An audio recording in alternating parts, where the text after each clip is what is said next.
Hello everyone, today we will talk about how to fix or how to solve the problem of privacy on Tinder app. To know how to fix or how to solve the problem of privacy on Tinder app, you should just go to settings.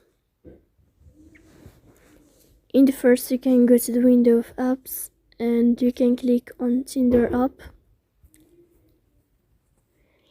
Then you can click on first stop and you can click OK.